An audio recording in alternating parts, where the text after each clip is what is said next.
If you're a Muslim who wants to be a content creator, then go to Muslim Influencer Academy, where we have a full A to Z course on how to create content, masterclasses done by Jani Hakikachu and the Sunnah Guy, and weekly calls for training and more. Just go to MuslimInfluencerAcademy.com to find out more and book a call if you're interested in joining. Assalamu alaikum wa rahmatullahi wa barakatuh, and welcome back to the Daily Muslim today. Alhamdulillah, we are blessed to be with our brother Imam Tom Facchine. How you doing, my man? Alhamdulillah, doing well. Alaikum salam. Great to see you again, Rami. Last time we were together was almost a year ago in Canada, so it's nice to do something together. Yeah, alhamdulillah, the pleasure is all mine. We're so happy to have you here with us today, and we are going to talk about some very important things. Donald Trump was just shot at. America's in a divide, and they've been in a divide for a long time, but now it's really showing, and it's really evident to people. So it's very important that Muslims talk about our place in Western countries and where we go from here, inshallah. So to kickstart this interview, inshallah, I want to ask, firstly, I want to say you made a very interesting video on allyship and who we should ally ourselves with and what real allies look like. And you made a very interesting point that allyship is not conditional. It's not, we support you in your right to live, your right to self-determination, our brothers and sisters in Palestine, if and only if you support us on X, Y, and Z. That is not standing up for human rights or being principled in any way. So I want to begin by asking, who can we align ourselves with as Muslims in the West, and who can we not align ourselves with? It's a great question. After Bismillah, Alhamdulillah, Rasulillah. I think the step behind that to get, because people might be skeptical, but I want to drive home the point and the fact that whatever we've been doing for the last however many decades, let's just even say since 9/11, for people with short memories, has failed. Okay, that's like the starting point that I want people to really, really take seriously if we want to develop political power or have any political influence as Muslims in the West. Everything we've done for the last, from 9/11 till now, has failed to stop a genocide against our own people. Whatever you thought you were doing, if you were getting positions, getting elected, or whatever, it failed. It didn't work. Okay. So I just want everybody to be locked in when it comes to that ground zero, no pun intended, that absolute fundamental fact that we need to rethink everything. Everything is up for grabs. Everything is up for reanalyzing and for critique. Every leader, every institution, every strategy, every tactic, because whatever we were doing, it wasn't good enough. Okay.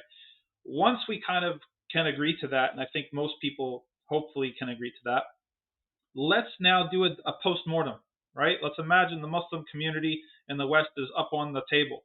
It's died. Okay. We cut open the carcass and we see what's the cause of death. What's the autopsy? Why did it fail? Okay. Why didn't it have any political power? There's several reasons. Okay. There's not just one reason, but there's several reasons. One of them is that in the post 9/11 world, we transitioned and pivoted to mostly doing charity work.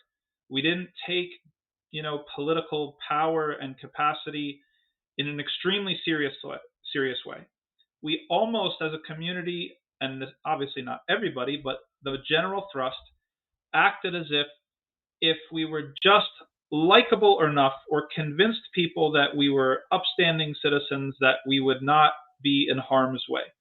And if anybody has seen the movie The Godfather, if you haven't seen it, don't go watch it. But for those of us who were born in Jahiliyyah, if you see the opening scene to the movie The Godfather, there's a conversation between the one guy and Don Corleone when he starts out with, "I believe in America," right? But he's asking Don Corleone to put out a hit on these two guys, right?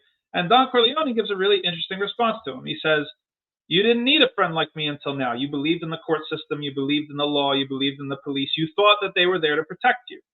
And now that you realize that they actually weren't there to protect you, now you come to me." And in the movie, he says, "You asked me to commit murder on the day of my daughter's wedding," right? There's a similar dynamic going on here. We are that guy. The Muslim American community and the Muslim, I think, North American community is that guy standing in front of Don Corleone who thought that if we stood up and pledged allegiance to the flag, and we played by the rules, and we were likable enough. Do some sort of movie series with Muslims, have representation in Hollywood, have representation in Congress, that we would be likable enough and normalized enough that we would not be in danger. And that has failed. That has tremendously failed because it underestimated, first of all, it underestimated the other forces of evil that were all during that time since 9/11 working to make legal loopholes and legal stratagems and legal devices, the Patriot Act and this other thing and this other thing, to be able to criminalize Muslims in general and specifically to criminalize dissent against Israel, right? And there's articles out there, people should all read and be aware that the language and the laws in the Western world that are targeted towards terrorism have been fed to us by the government of Israel in order to also simultaneously punish anti-Zionist advocacy and activism. That is not a coincidence. That is by design. You can go back into the 90s or even into the 80s, and you can track the statements of Israeli representatives and politicians coming to the U.S. saying, we are fighting Islamic fundamentalism. Islamic fundamentalism is the biggest threat to the world. We are on the borderlands. We're protecting you. And this is a trope and a justification that they've been using since then. That's not going to go away by just being likable. That's not going to go away by having a cop comedy with a couple token Muslim characters in it. And I'm not trying to, let people catch strays. Like, I'm not trying to just take shots at people, but the attitude, the mentality. We thought that if we were likable, that we would be safe. Wrong. Okay. Number two, we thought that because the left smiled in our faces, that they were our natural allies and that they would protect us. And this is wrong. Go back to what was the last tweet of Rifat al-Arir. The last tweet. He said, make no mistake about, I'm paraphrasing, this is an exact quote. He said, this genocide is the fault of Biden and the Democrats. Right? He put the blame right at the feet of the left. Okay. And I know people who are, leftists, like Marxists, are going to say, wait a second, we're not, the left, Democrats and liberals are not the same thing as Marxists. Y'all are more similar than you realize. But anyway, that's for later on in this conversation, perhaps. But the main thing is that up through the Obama years, right, I think that was the peak of it, Muslim Americans and perhaps also Muslim Canadians thought that if we hitch our wagon to the left, these are the people who protect minorities. These are the people who preach tolerance. These are the people who preach diversity. This seems like a natural alliance.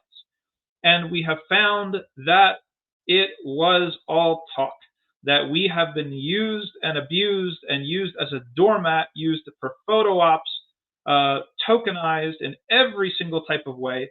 We know now that Obama was spying on us and actually funding funding particular organizations within the Muslim community that were AstroTurf, quote unquote, organizations. They were not. They were like psyops, right? They weren't like organically from the community. They were meant to steer us and control us. We know that he started CVE, countering quote unquote violent extremism, which was a spying program on mosques and on Muslims, right? This was supposed to be, a strong Democratic Congress and Obama at the head. This was the triumph of liberal values. And what did Muslims benefit? I want to ask people who are still hitching their wagon to the left, what was one concrete benefit that the Muslims got from that era? Patriot Act is still on the books. We're still being criminalized. We're still being arrested. We're still being spied on. We still have the no-fly list. We still can't even speak up. Look at what has happened in the last 9 months, speaking up against Israel.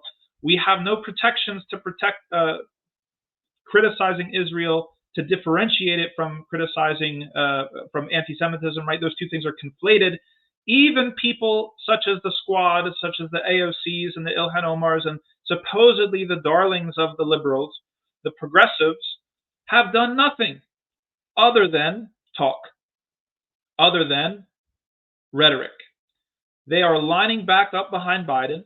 They are telling us all to vote for Biden. You have Bernie Sanders and AOC saying that Biden is the best president in our lifetime. Yes, Bernie Sanders said that. He said most effective, and then AOC has also said something very similar. That's right? crazy. That is crazy. These people don't like you and me. These people don't care about you and me. These people used us. They used us.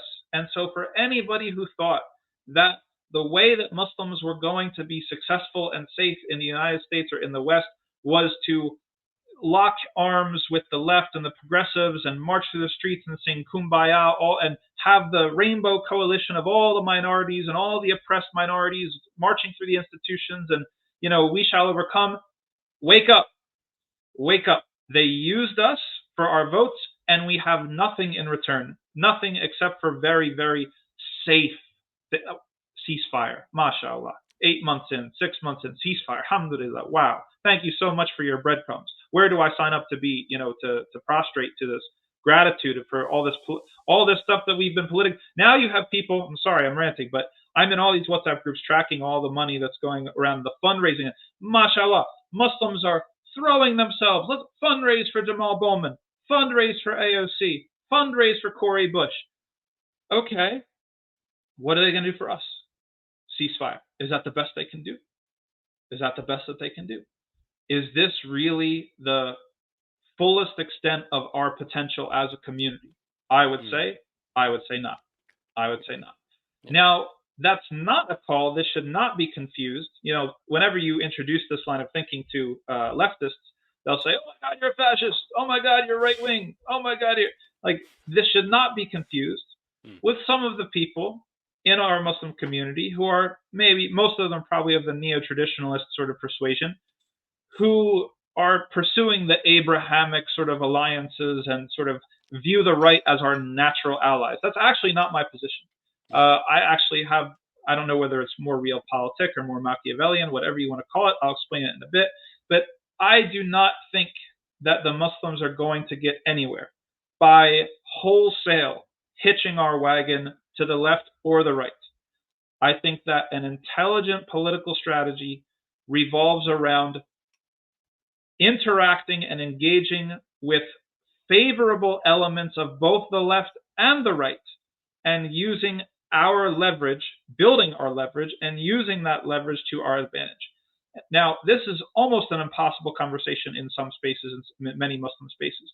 I went to, we have, there's a representative, I think from Kentucky, his name is Thomas Massey. Maybe you've heard of him. Thomas Massey, he's a Republican, but he's a very principled individual. He was targeted by AIPAC for his criticism of Israel and his criticism of American military aid. He's one of the few Republicans that have. What did the Muslim community do for Thomas Massey? Nothing. Zipped. Absolutely zero. Didn't lift a finger for him. Now, my question is why? Why would we not lift a finger for Thomas Massey?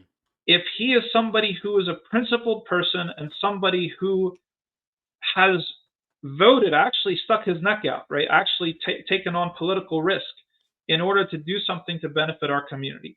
Wouldn't it make sense if the Muslims were trying to recruit and engage with the elements on both sides that were amenable to our interests?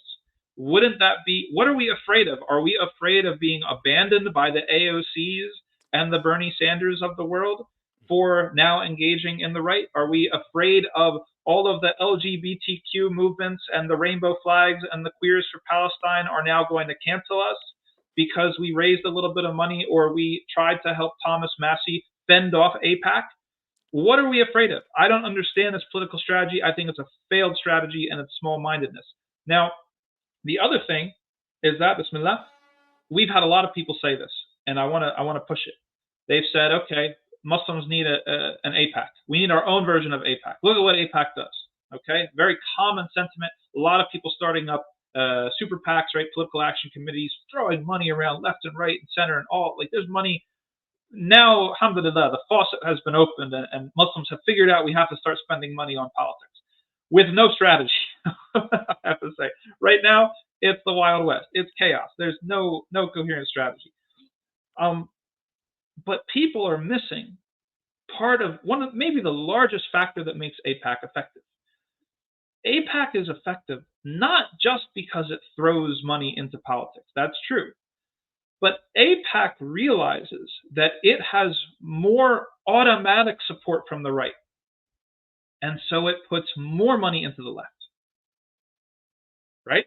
Wow. It attempts to raise people and scare people and intimidate people, and a lot of it's unethical. A lot of stuff we wouldn't necessarily even want to do as Muslims. But the point is that they realize that the right has their back. The Thomas Masseys of the world are very few at this point.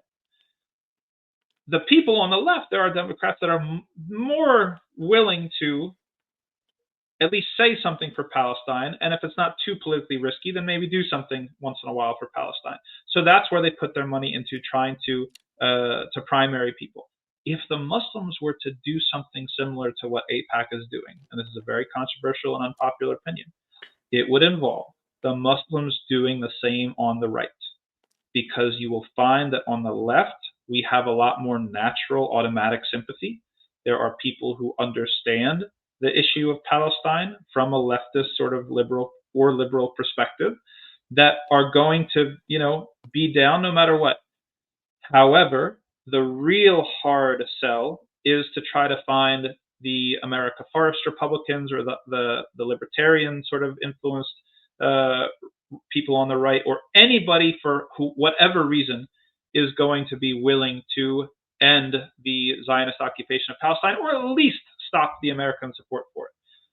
This is what, and this is a long answer to your question, so I apologize. It's been already 15 minutes on just this one question. But this is what an actual political strategy looks like, where you are trying to now, we look at what we have on the right. The right is made up of several movements. It's made up of crazy people. Okay, there's crazy people on the right. There's racists. There's people who hate Muslims. There's sort of your more God first conservatives.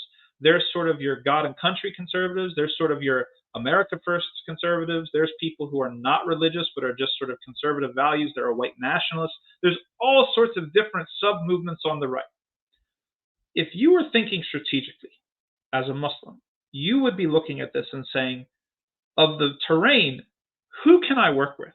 Or who would be willing to actually do something for the Muslims, or who maybe they wouldn't be willing to do something for the Muslims, but maybe their politics is beneficial to the Muslims in a certain way. We have a vested interest in supporting them, in making sure that they get elected, or making sure that they have enough whatever, make sure they're not going to get primaried by a Zionist candidate or something like this. We have a vested interest in that. Just like you look at the left, there's a ton of different movements.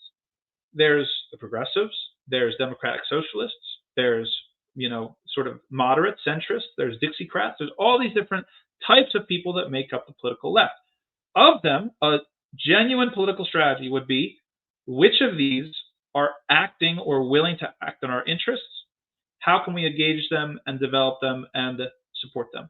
And the support has to be based off of not sort of the inferiority complex biryani diplomacy of, let's just invite them into the masjid on Jummah and let them say a few words on the mimbar, and then we'll throw biryani and samosas at them, and then we're friends. And now you're going to treat me like a friend. This is madness. This is not how politics works. This is not like, this isn't you're not trying to woo some sort of marriage prospect or her father or something like that. This is politics. People do not care about you unless you can deliver something that they need or threaten something that they're afraid of. And we're talking money and votes, right? That's all we're talking about. We're talking that, and that's what creates an accountability structure where you can be like, if you do this thing for us, then we will deliver the votes. If we just throw our weight behind the left and say, yeah, we're going to vote for you guys because we're afraid of the guy on the right, we're writing for them a blank check and handing it to them and be like, hey, please only write in like $100, please. And they're going to, once they're in office, they turn their backs on us and they don't care because we've given up our leverage too easily. Muslims don't understand how to play hard to get. We have to play hard to get a little bit. We have to play hardball. We have to be like actually willing to walk. You and I know, if you go to Palestine, or you go to Istanbul, or you go to India, you go to Pakistan, and you go to the souk, you go to the market, you want to buy something, and you're trying to haggle with the guy, and the guy's asking you for too high, you have to leave the table.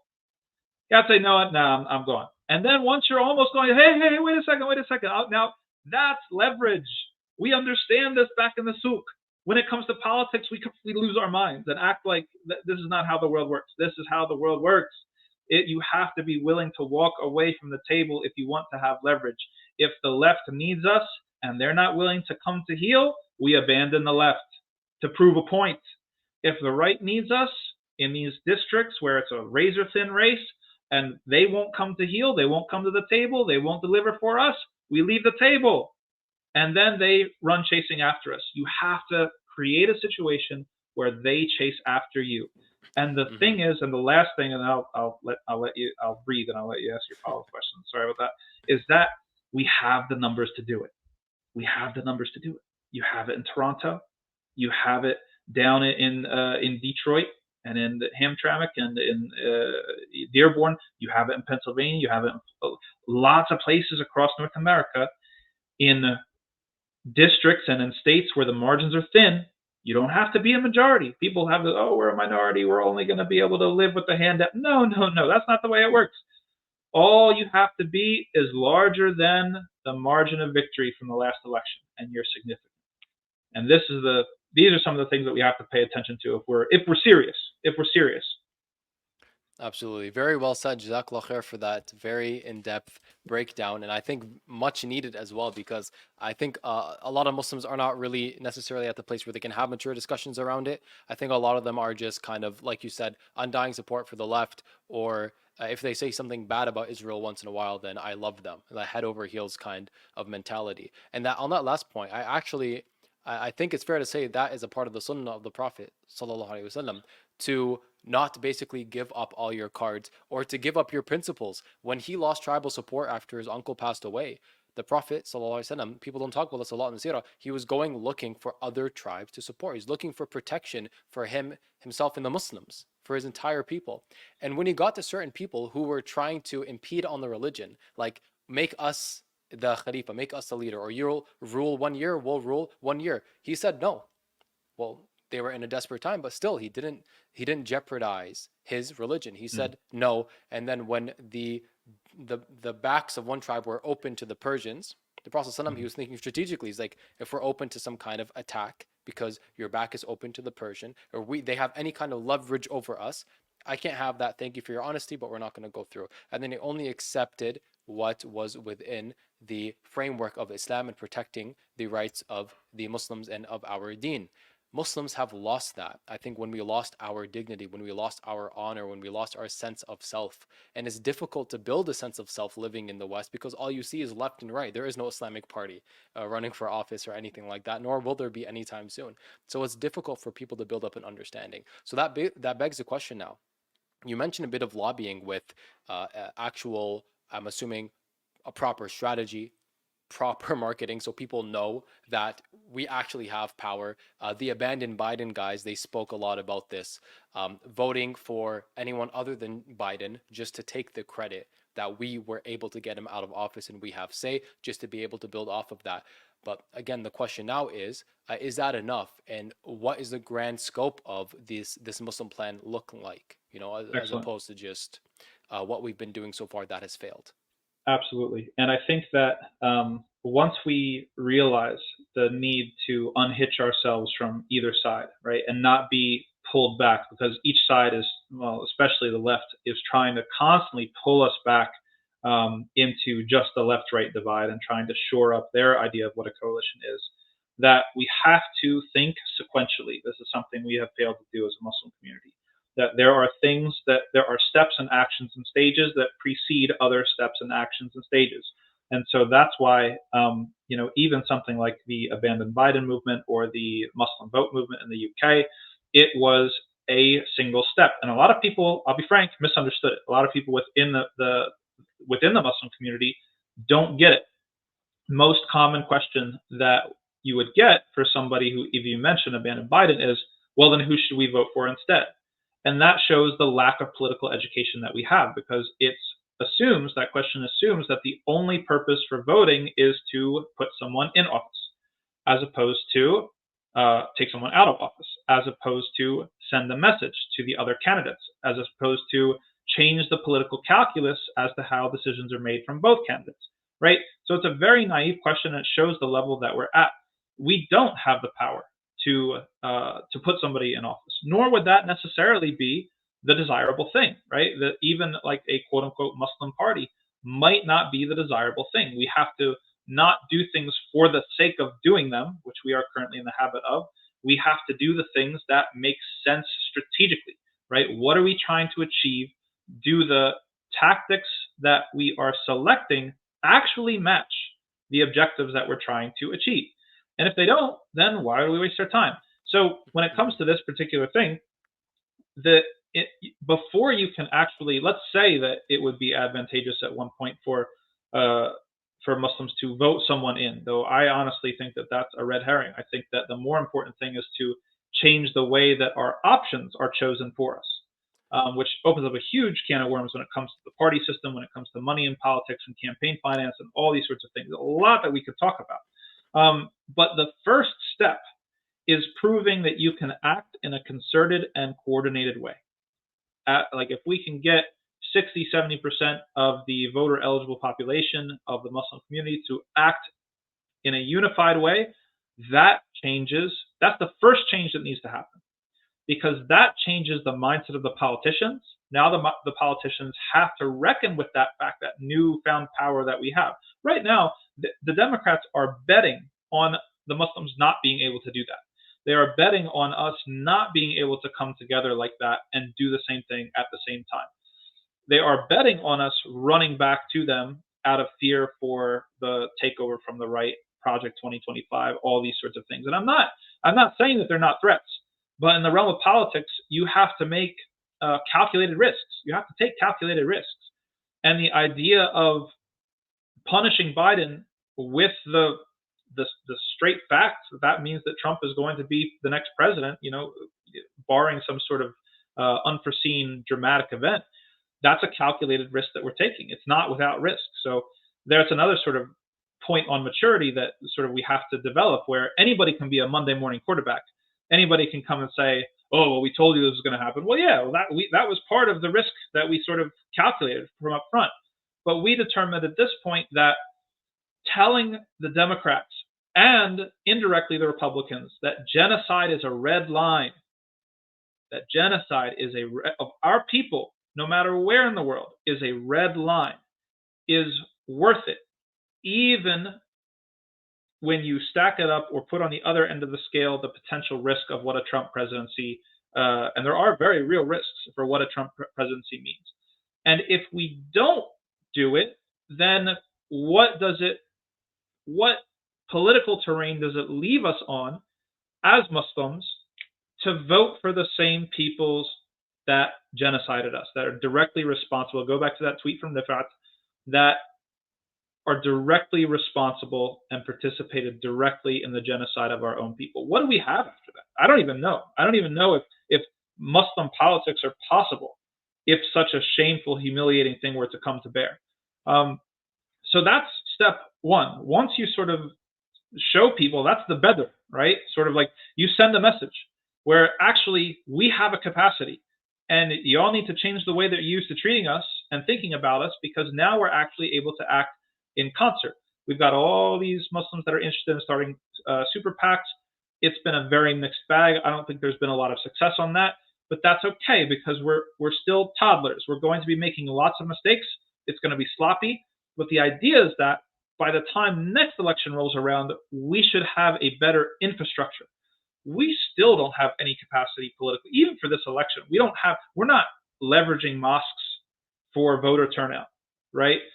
There's a huge disconnect between the mosque and sort of the religious dimension versus the people who are involved in politics. When Jamal Bowman was unseated in the primary race in New York, one of the key factors in that district was the synagogues. The synagogues were voting centers, places where people could come to vote.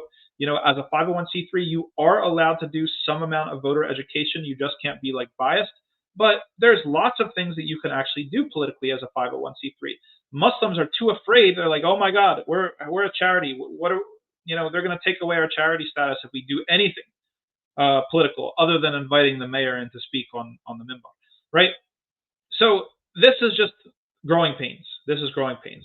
Hopefully by the next election, we have to sustained attention. We're not going to forget about it for 4 years. We have to keep paying attention to these things, keep building the infrastructure, keep building, organizing our messaging. We have not organized our message. What's a Muslim issue? What are the Muslim issues, right? How do they line up in priority? What if you have, we have religious freedom, we have Palestine, we have other sorts of things.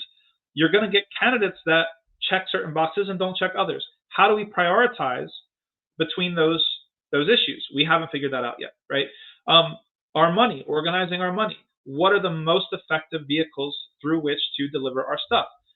We have AstroTurf organizations that basically tell the Democratic Party that they represent the Muslim community. Shout out to Mgage, right? That basically are phonies. They're not accountable to us. They're not started by us. And they're basically promising the Democratic Party that they're going to steer the Muslims back to the Democrats come November. And they basically take all of our money. We don't have any accountability or say in how they operate, right? That's where we're at. We have to climb out of that. We have to make our own institutions, our own super PACs, our own funding mechanisms, and then strategically apply it. We have to organize our actions. We have to do voter education, keep track of who are your representatives? Who are these people? How do they vote? What have they voted on? Who's getting them on the phone or paying them a visit at their office to let them know, hey, you screwed up here. You didn't vote for Palestine. You didn't speak up for Palestine. You didn't speak up for the Uyghurs. You didn't speak up for Kashmir. Whatever our issues are, right? This is a sustained 24-hour, 7-day-a-week, 365-day-a-year thing. And it's good to see the Muslims wake up to this reality. I feel like we've had the most amount of energy put into these types of things that I've ever seen. But what we're going to see is in the next probably 1 to 3 years, a lot of messiness and us learning, a steep learning curve for how to build the infrastructure to have political power and build political capacity for the future. Yeah, I think that was very well said. And I would like to kind of paint a picture. Imagine a world where, like you said, a candidate or someone makes the wrong move or votes for the wrong thing or, has the chance to make a difference and then decides against it.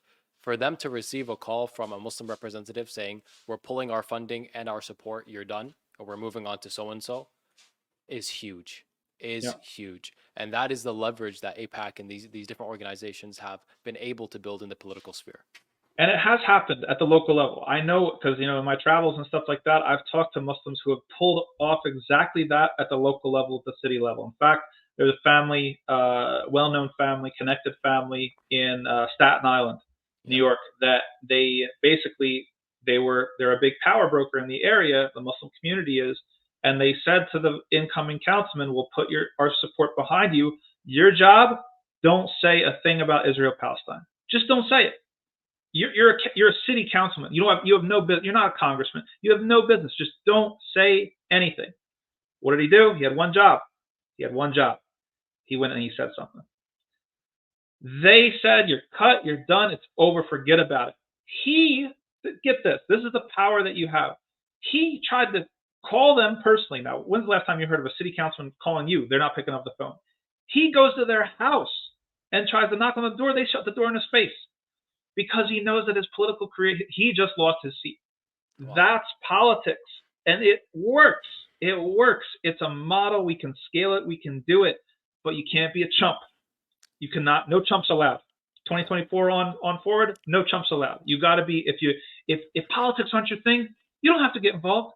Go work for Islamic Relief. Go do some charity. Go, teach the kids Quran in the masjid. But if you want to get involved in politics, you got to be ready to play hardball. You got to be ready to actually stand up to people and look them in the eyes and say, you know what? You go take a walk. I don't care. You're done.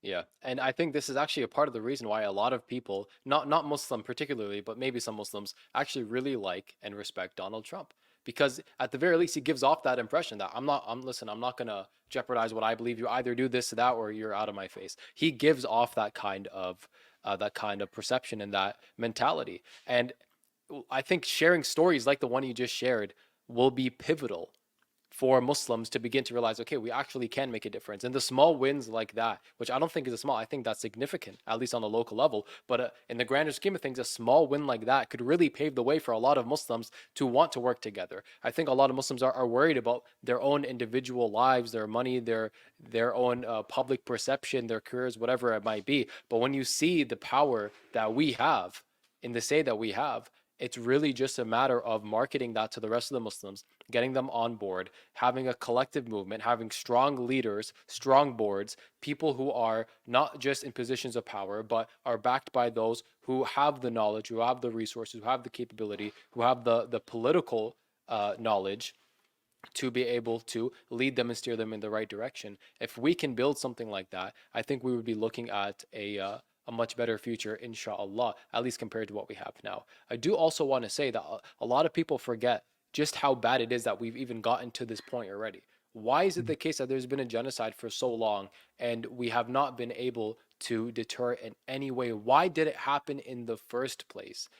That's mind-boggling, Yeah, for me. bro. How many Muslim staffers in the White House were there? And look at how long it took them to quit. Wow. Look at how long it took. There were non-Muslims that quit before they did. What does that tell me? That tells me that people are just in it for their careers, just like you implied a second ago. That the people from the Muslim community, most of them, obviously not all of them, but most of them that have gotten involved, they only care about them. They only care about their career. And the shaitan's tricky, man. The shaitan always relies upon delusion, right? يَعِدُهُمْ وَيُمَنِّيهِمْ وَمَا يَعِدُهُمُ الشَّيْطَانُ إِلَّا غُرُورًا. Right? Is that shaitan promises things to you, right? And gets you to think, I got principles, but I got to make it to this certain level first before I can really drop the hammer and put my, stand on business. That's not the way it happens. Once you make that initial compromise, then you're always going to be able to rationalize the next compromise and the next compromise and the next compromise. Before you know it, you're worthless. You're useless. You're just a puppet. They tokenized you, and you didn't even realize that it happened. Unfortunately, the majority of Muslims that are involved in politics at a high level, this is exactly what happened to them, which created the incapacity so that when the genocide happened, it's like, yeah, there it is. And we have no power to stop it. And the people that we thought would even just do anything, like the basic lowest level thing you could do, which is to just not participate and quit, right? They couldn't even do that for Yeah. months and months and months. Bernie Sanders broke a lot of hearts. He broke a lot of hearts when he came out with this weird unnecessary support of Israel. I was shocked. I'm not American, I'm Canadian, but I was shocked that came from Bernie Sanders. I thought he would unequivocally condemn Israel for what they did, but he really seemed to be playing both sides to the best of his ability and doing a very poor job of that. But so it seems like, correct me if I'm wrong, it seems like your position on things like voting for Muslims, voting in the West in these elections, is something that is okay. We should do, but we should do strategically. We shouldn't just do half-heartedly or just because I like this person, this non-Muslim more than this non-Muslim. There should be some kind of strategic backing to it. Would you say that's correct? Yeah, I mean, I'm neither the voting is wajib type nor the voting is haram type. I mean, I think that I stand in between those two poles. I won't even call them extremes. Why? Because I respect that there are people that don't want to vote at the federal level because of how corrupt it is, right? I can respect that position. I'm not going to weaponize the Islamic tradition and say, well, the fiqh says that voting is wet. I don't I don't view that as correct. Like, I can respect a voting is haram position at the federal level where we're talking about bombs are going to kill Muslims overseas. I can respect that. However, if you're a person who's not going to vote at the federal level, what I do want you to do is something to make the options that are presented to us better by the next election. That is something that I don't believe in, just, the sort of, voting is haram. So my political engagement is just me and my friends in a WhatsApp chat, sort of like dreaming about the khilafah. I'm sorry, but that's not really very helpful, right? Like, you can be doing a lot. Like, politics is a very wide spectrum. There's a lot of tools when it comes to politics. There's a lot that you can be doing. even, if there's a particular issue that you're passionate about, or even, there's short-term and long-term goals. If, there's a short-term strategy to sort of, do some of the things that I said, but then there's a longer-term strategy. If we were able to take money out of politics and make super PACs not a thing and make foreign influence not a thing, that would suck. That would take the air right out of AIPAC, right? So there's lots of things that you could do. Don't make that an excuse to not be politically involved and engaged. You have to be politically involved. I'll say that. You have to be politically involved and engaged. Voting is one political technology. It's one tool. You don't use the same one tool for everything. There's some times where the tool is useless. If I try to take a hammer to cut a board in half, it's going to be completely useless. There's some elections where both candidates are horrible. It's probably not even worth voting, right? Yeah, that happens. But don't let it become an excuse to not do anything. Make sure, and these issues are reduced when you get to the local level. And that's where I think that I would critique, again, the Western Muslim community by saying that we're not politically involved enough. Anybody can throw their hands up and say, kufri system, kufri system, kufri system. But what about your school board? Okay? Many of these families are sending their kids to these schools, and it's really easy to get elected to a school board. Like, it just takes a couple dozen votes often, or a couple hundred votes, and usually it's just, sometimes you run unopposed because nobody wants it, and you actually have significant power to determine what is going to be taught to your children, whether they're going to be taught some sort of transgender nonsense, or they're going to be, taught something that is more wholesome. Whether they're going to be taught pornographic material at a very young age, or whether they're going to be taught something that's more wholesome. There's no excuse for that. Like, I don't see at the local level, at the school level, city council level, depending on how big the city is, I don't see any excuse for Muslims to not get involved at that level. Federal level, okay, you can have an excuse, but make sure that you're not using it as a cop-out to not do your duty to help the ummah. Absolutely. Very beautifully said, and Jazakallah khair. And I want to take a brief moment to remind the Muslims that Muslims have been the underdog for like many, many, many times throughout history. We have been, and I don't just mean like on the losing side, I mean the extreme losing side, the complete underdog. Like, doors shut in our face time and time again, walls put up.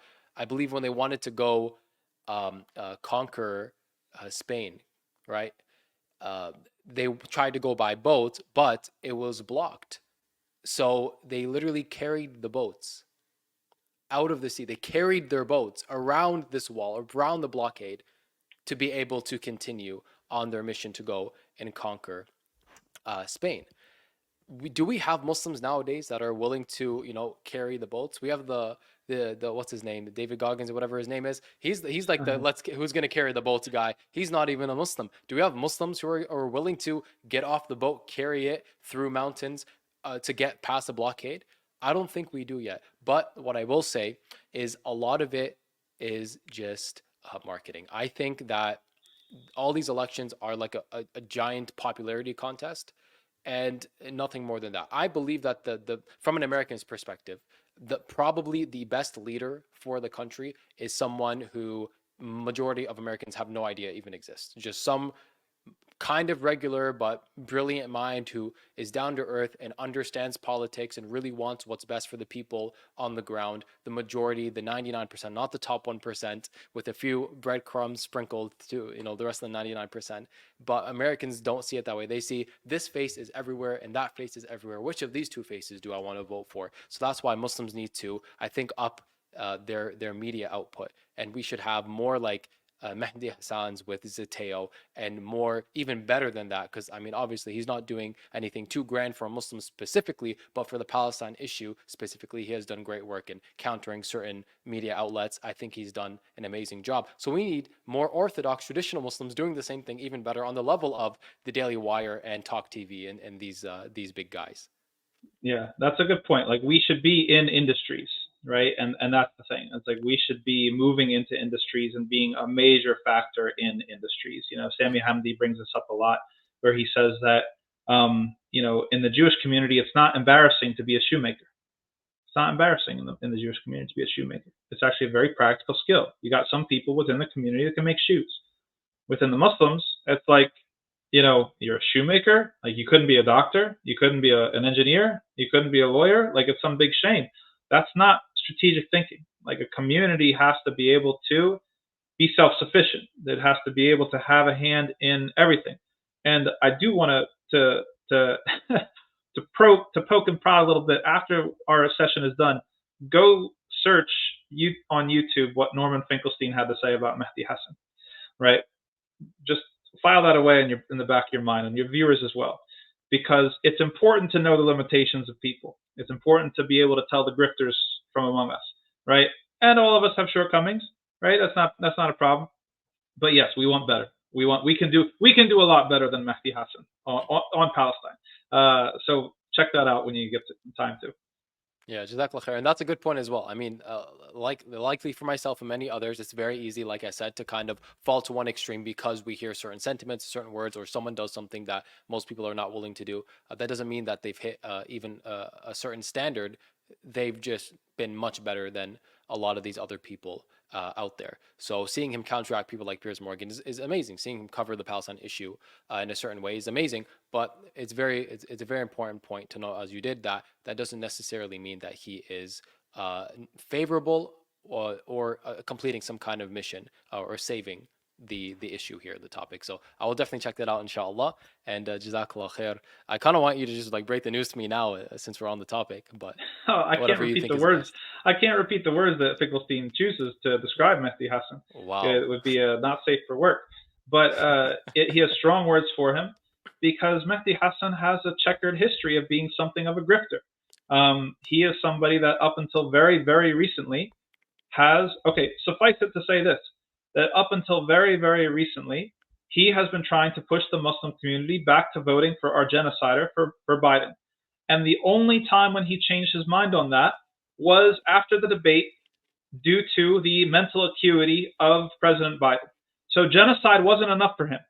The genocide of the Palestinian people was not enough for Mehdi Hassan to tell the Muslims to stay away and to not vote and to vote on principle. He had to wait until President Biden, his mental acuity was in decline. That was the straw that broke the camel's back. So this is very important, because listen, you're going to see a lot of grifters.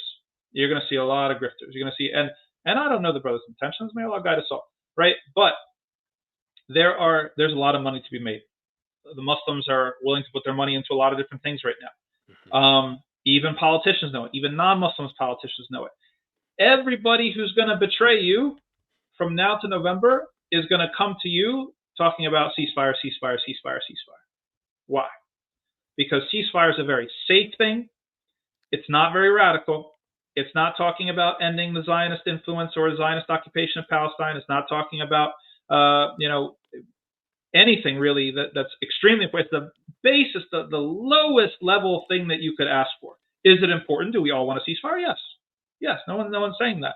But the people who want to take advantage and capitalize off of the Muslims' political fervor, they're going to come to you with support the squad and anti-APAC, maybe, and pro-ceasefire. Everything's going to be pro-ceasefire. We want more than pro-ceasefire. Like, we're way past that. We want money out of politics. We want conditional U.S. aid, military aid to every country, like especially Israel. We want the end of the Zionist occupation of Palestine.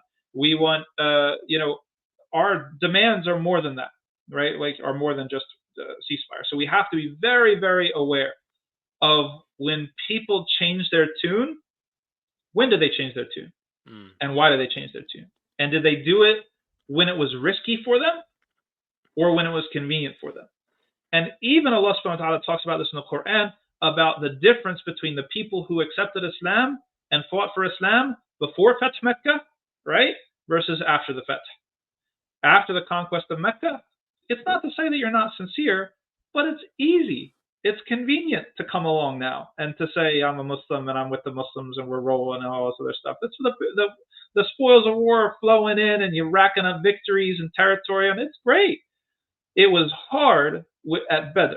It was hard at Uhud. It was hard at Al-Khandaq, right? So this logic applies to everybody in the political sphere right now.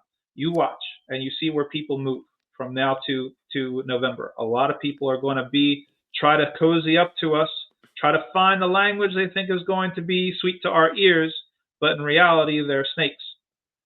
Yeah, that's a very good point. And I don't mean to sound extreme here, but I mean, even Fir'aun tried to accept Islam when he was dying. And الآن وقد عصيت.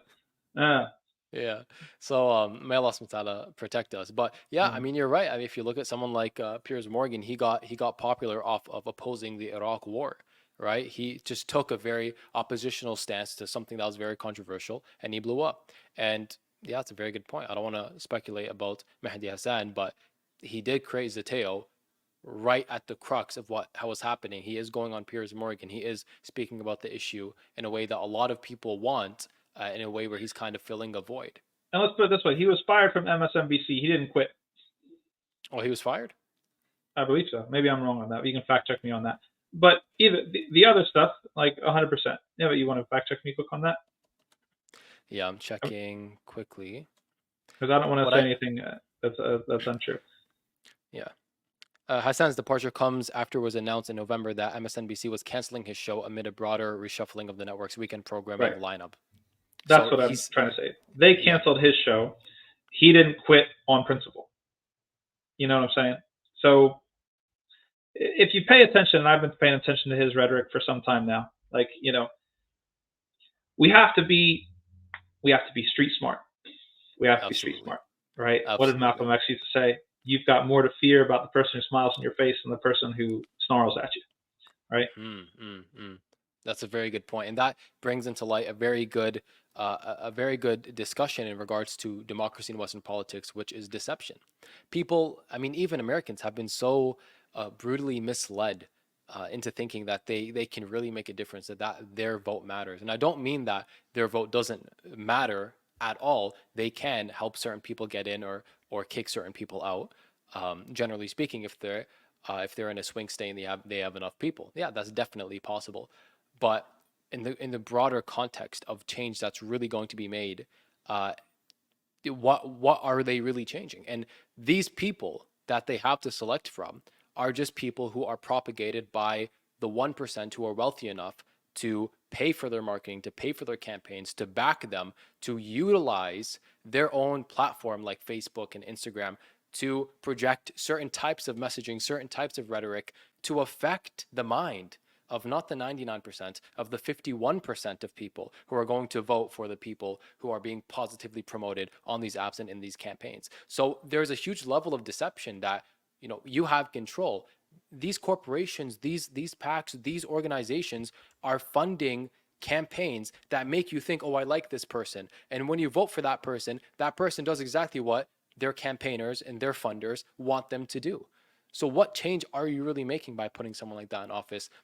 You will only make change if you are a player. You have to be at the table, as they say, and not on the table, I think is the full saying. So, Bismillah ar-Rahman ar-Rahim. Now, to end off this discussion, what are the practical next steps? We spoke a lot, and you made a lot of good points, Allahu Mubarak. We covered some very important topics. What are the practical next steps? Because it's easy to get lost in all the change that needs to be made. Yeah. I think that two major things have to happen immediately. One is we have to continue building the infrastructure of community power. And as I said before, that has to do with organizing our message, right? What are our priorities? What are our issues? How do they interact with the other things that we care about? Organizing our money, right? And this involves, yes, the masjid. I'm not making an argument for zakat here for political funds, but definitely I think probably 10 to 15% of sadaqah should be going towards political activities in some way, shape, or form. We need those organizations to be super legit and transparent and moral and not shady and not astroturf organizations that need to be accountable to the Muslim community. We need to organize the people that we have. We have brilliant people in media. We have brilliant people with graphics. We have brilliant speakers. We have a lot of talent. We need to organize that talent to actually work for us, as opposed to just making money for your little mansion in the suburbs or whatever you're doing. And then we need to be able to act in coordination, right? We need to be able to decide what is the most effective action in this particular scenario, in this particular location, and how can we make sure that people are acting in unison. And this requires, so that's building infrastructure. There's so many things like under that. Organizing Muslim alumni for universities, a huge thing that we learned the hard way in the last 9 months, that the Zionist alumni network is extremely strong and the Muslim alumni network is terribly weak, right? And not strategic. When it comes to, anyway, there's a whole lot that goes into that. And the second prong is going to get us in trouble, but it's important. We got to smoke out the traitors. We got to smoke out the traitors in our midst. And this is a very, very important thing. If you look at the seerah of the Prophet Muhammad sallallahu alaihi wasallam, you look at Uhud, you look at the Al-Ahzab, you look at all of the battles and what a liability it was to have people that were in you but not really with you, right? They were with you, but they weren't really with you. And there's many ayats in the Quran where Allah subhanahu wa ta'ala talks about how they actually detract. So it's not, like you said, it's not a numbers game. It's not a numbers game. Actually, we would rather be like Talut with his army, where we pass the river and we say, don't drink except for a handful. And then only the people who can have discipline can come along. And everybody else, you stay home. We need to have that moment with our community, because not all of us have the discipline. Not all of us have the strategy. Some of us are sellouts. Some of us are working for the enemy. Some of us are crypto-Zionists. Some of us are working for the Democratic Party. Some of us are only interested in their careers. The list goes on. Yeah. So we need to make sure, what's the purpose of building the perfect ship and then someone comes along and hijacks it, right? We need to smoke those people out and separate them so that they don't have any ability to profit or misdirect or misuse what we're building. So it's, we're trying to stop the leak, right? And also steer the ship at the same time. Absolutely. And I think that point just lengthened this discussion probably by 20 minutes, because I do need to ask follow-up questions on that. Very important for myself and for the audience at home, inshallah. So remind me if I forget to go back to how Muslims can organize, because I wanted to ask what the different sectors, Muslims can organize under. Obviously, there's legal, there's political, there's marketing and media. There might be more, so I'll get back to that in a second. But I think more importantly for right now, how do we smoke out the traitors?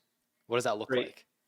Well, I'll give you some very concrete examples. So there's a particular organization in the United States that has been running political sort of action committees and doing some sort of work for quite some time that, let's just say, doesn't represent the Muslim community, but has marketed itself to the Democratic Party as representing the Muslim community, and therefore it plays gatekeeper. Okay. Now, this group has been guilty of funding Zionist candidates in previous elections. Okay. There have been articles written in the Middle East Eye, in other sort of outlets about this particular group.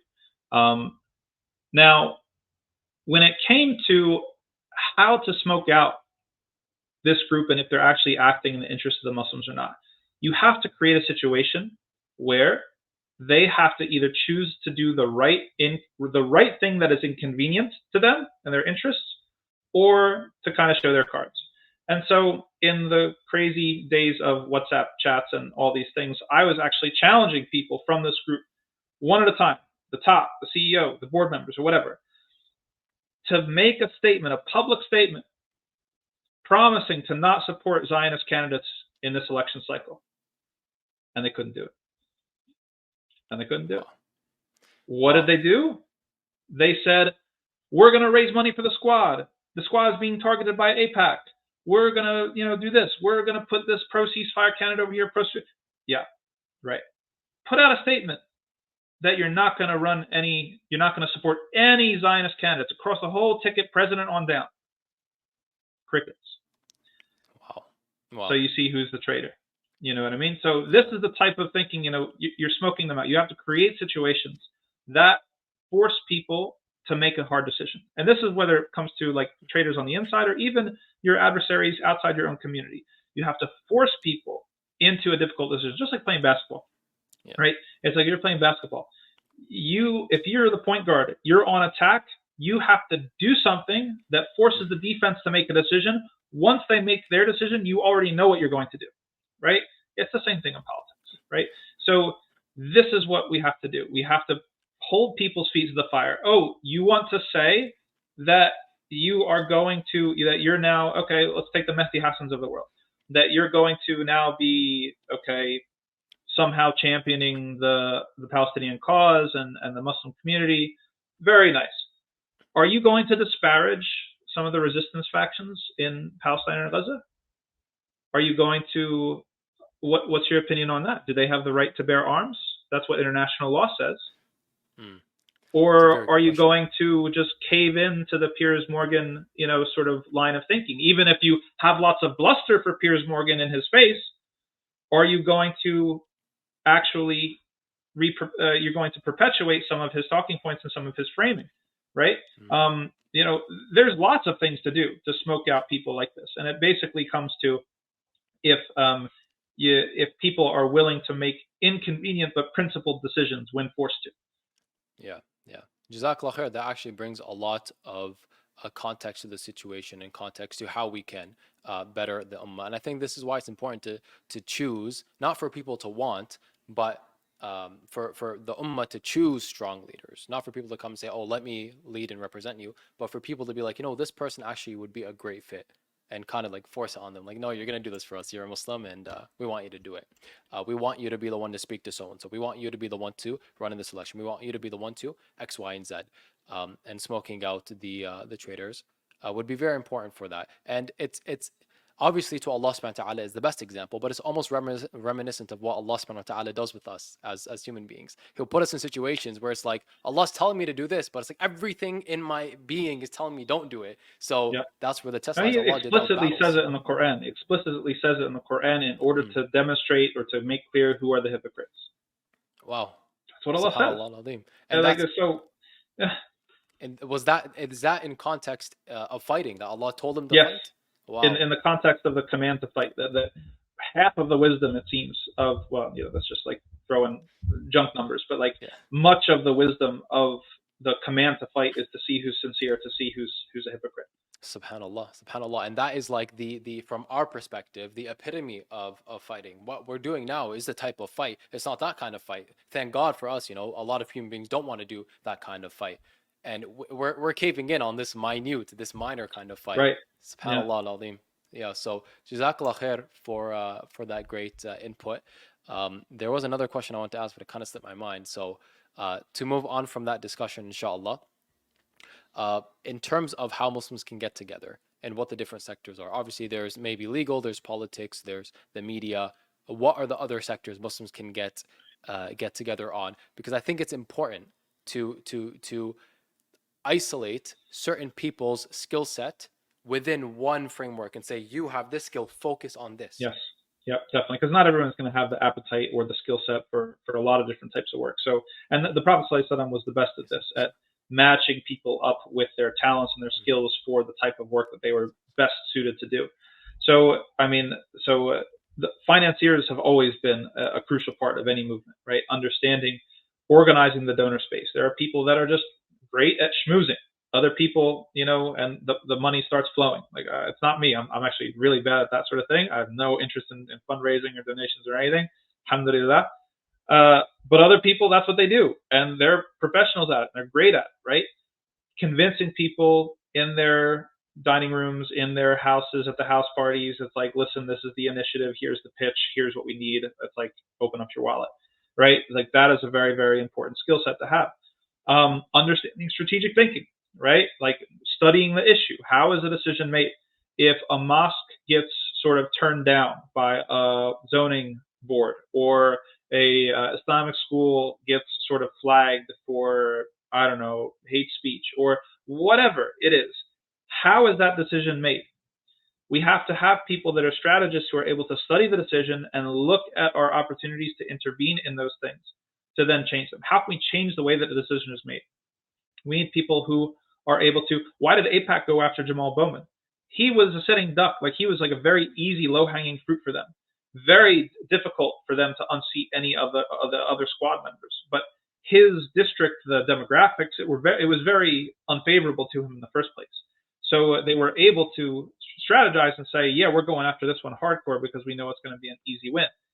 Strategists are very important for that. Being able to prioritize, being able to say, these are easy wins. Let's pick these up right now. These are going to take more time. Let's get to those later. Well, in order to achieve this, we're going to have to build this first, this vehicle first, in order to do it. You need strategic minds to think about that.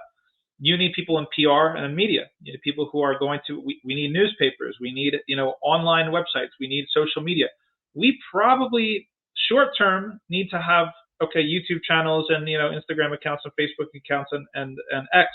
And long term, we need to be able to have a backup plan if these platforms go down or start to crack down seriously on pro-Palestinian activism, which is very possible. Meta just announced this last week that they're going to now start removing stuff that says Zionist, right? Because they're basically treating it as an anti-Semitic remark, right?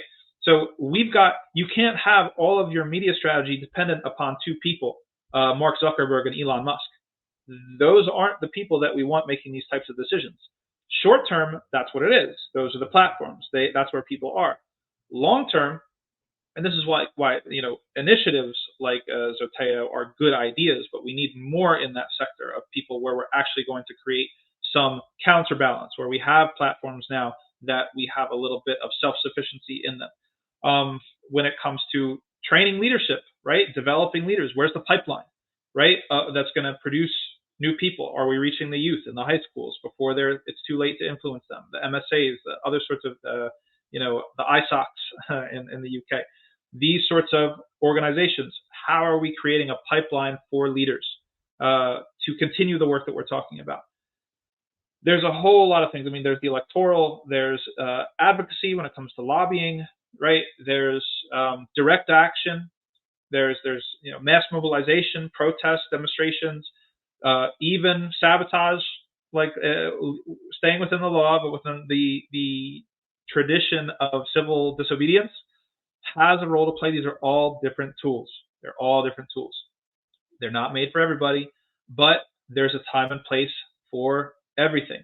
One of the most effective things was when people were obstructing the shipping lanes and the supply lines for the military-industrial complex, right? All the bombs and bullets have to leave a harbor somewhere. So if you have some people who are down for that type of action, you organize them, and there were Native Americans on canoes blocking the ships from leaving port on the West Coast, right? That is still considered that's considered civil disobedience. It's something that's within our culture, our political culture. These are tools, right? So, and then coordinating all of these different pieces of the puzzle. You have to consider it like a chessboard. Each one of these pieces is a piece on the board. And so it doesn't make sense for the knight to turn to the bishop and say, hey, why aren't you doing what I'm doing? And the bishop turning to the knight and saying, hey, why aren't you doing what I'm doing? If they're all working together in coordination, then they realize that the purpose is that they're supposed to do different work, right? And that they can actually trust that there's a larger strategy. You can't get a checkmate with one piece. You need multiple pieces to get a checkmate, and they all have different ways in which they can move, right? So a lot of times, if this is really a problem with the activist space, with the protests and stuff like that, they act like that's the only thing that you can do. And if you're not showing up to the protests, it's like you're just not doing anything, right? And to be fair to the other groups, like there's people within electoral politics that are like that too. They act like if you're not working on raising money or phone banking or calling your representatives, that you're not doing anything. Like there's so much to do. Like you don't have to be, not everybody has to do the same thing, but there needs to be a larger sort of mechanism to coordinate these different tactics and tools so that they're actually functioning together and amplifying each other as opposed to working against each other. Absolutely. And just on that chess example, a lot of the time you can lose a chess game just because you're not using one piece that your opponent is using. I mean, chess games start off equal. So assuming all other things equal, if you're not using a one piece that they are, so let's say media, for example, or marketing, and they're using it, then they're gonna outdo you. They're gonna win. You're gonna be snuffed out, and you're gonna get checkmated just because you're not utilizing everything at your disposal. There are between 4 and 5 million, I believe, Muslims in America. There's a lot of talent there. There are a lot of resources. There's a lot of money there. Even if it's something like everyone donates $1, let's say like only half of them, so like 2 million donate $1 to a cause. That's $2 million towards a cause. Imagine they donate $10. That's 20 million towards a cause. That is a lot of funding. Now maybe it's not as much as APAC is giving because they're also getting a lot of money, but we're on the side of truth, and that's the other thing too that I try to remind people. It takes a lot more money to prop up falsehood than it does to establish the truth. And so, if we want to compare dollars to dollars, we don't have to match APAC funding. We have to just do the best that we can, and we believe in Allah, we believe in barakah, we believe in blessing, and we believe that Allah will give us tawfiq, right, to make it actually effective. That is a very, very, very good point. May Allah bless you immensely for mentioning that, because it brings a lot of strength and dignity and honor back to the hearts of Muslims, because it's easy to get lost in the numbers. It's easy to get lost in we're a smaller population, or we don't have as much blah, blah, blah. But at the end of the day, if we have Allah subhanahu wa ta'ala and we do the work necessary, then Allah subhanahu wa ta'ala is in charge of making the fruits of that available, inshallah. So Jazakallah khair, Imam Tom. This has been a phenomenal interview. I do want to give you the last word, inshallah, if you have any final message for the audience. The only message, and this is something that I've said multiple times for the people who have showed up in in-person events: don't be a coward. Don't be a chump. That's where we're at right now. And it sounds simple. It sounds simple, but it's not. It's actually difficult, because society, Western society, is not based off of explicit, well, it is based off of explicit violence, but more than that, it's based off of lulling you to sleep. It's based off of lulling you to sleep. They put this conveyor belt in front of you, and they basically tell you, once you go through high school, and then you go to university, and then you get your job, and then you get your family, and then you get your house, and that's what makes you vulnerable. Because what they do is they'll come to you at any point along the way, and they say, hey, if you speak up on Palestine, we're going to kick you off of this conveyor belt. And then your life's going to be ruined. And in your moment of fear and imagination for what's going to happen, then you say, then you rationalize. You say, okay, I'll stay silent on it now. I'll wait till I get my job. I'll wait till I get my house. I'll wait to this. You failed the test. You failed the test. Yeah. Allah subhanahu wa ta'ala wants you to stand on business. That you say that Allah is Ar-Razaq, you act like Allah is Ar-Razaq. Right? If an alien came from outer space and looked at you and studied you and watched you walk around and say, does this person believe that Allah is the provider? What would they say? Would they say this person acts like, I don't care about what your mouth, what your lips are saying. What do your actions show? Do you act like Allah is your provider? Do you really believe that every penny is already written for you? Every job is already written for you? Your house is already written for you? Your spouse is already written for you? Or are you playing scared? Right? You have to stand on business. You have to be willing to look that bully in the face who's going to threaten you off the conveyor belt and say, hey, kick me off. I don't care. I believe in Allah. No cowards, no chumps. If you're a coward or you're a chump, you're part of the problem. Genocides are going to keep happening. Palestine is going to keep happening in the way it's happening. Other places in the Ummah are going to happen just like what's happening in Palestine right now. It's already happening. We see Sudan. We see Kashmir. We see what's Bangladesh. We see all these different things that are happening in the Ummah. If you want to help the Ummah, you want to turn things around, no fear, and don't be a coward, don't be a chump. Beautifully said. Jazakallah khair, Imam Tom. Thank you so much for joining us today and for that beautiful sentiment. May Allah elevate you in this life and the next. And we look forward to having you again soon. And with that being said, Allahumma atina fid dunya hasana wa fil akhirati hasana wa qina adhab an-nar. We'll see you guys in the next one. Wassalamu alaikum wa rahmatullahi wa barakatuh.